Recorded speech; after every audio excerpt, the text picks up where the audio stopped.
বাবা বাবা শোনো একটা কথা। আমি আমি না, আমার যদি এরকম কোনো অ্যাবিলিটি থাকতো, আমি যদি কোনো একটা দামি কোনো ভালো একটা অ্যামাউন্টের চাকরি করতাম, কিংবা আমার কোনো পিছুটান না থাকতো, আমি যদি মেয়ে হয়ে যেতে কি হয়েছে, আমি তো বুঝতাছি তুমি কথাটুক হাড় ভাঙা পরিশ্রম করতেছো। আমি তোমার এত পরিশ্রম করবার দিতাম না তো।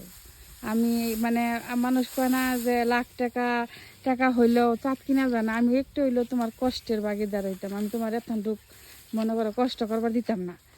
মাগো, তুমি তো মেয়ে মানুষ।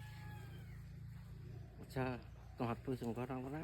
তুমি যে আমার কাজের মধ্যে মাঝে মাঝে পানি এনে দাও, পানি এনে দাও, আর কাজের পাখে পাখে তুমি আমার যে ভিডিও করো, এইটাই মেয়ে আমার দৈনন্দিন কাজের যে ধরনগুলা, আমি যা কাজ করি তাহাই তুমি ভিডিও করো।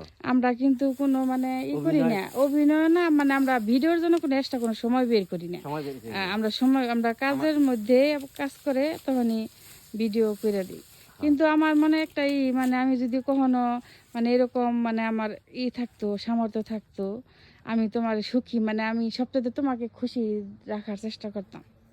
এটাই দেখো, এই দেখো না কত কত কিছু করি যাতে তোমরা ভালো থাকো, এই আশাই মাইয়া।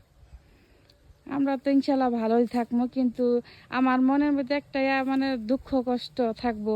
এই ভিডিওটা পরবর্তীতে বলতাছি কিসের দুঃখ কষ্ট।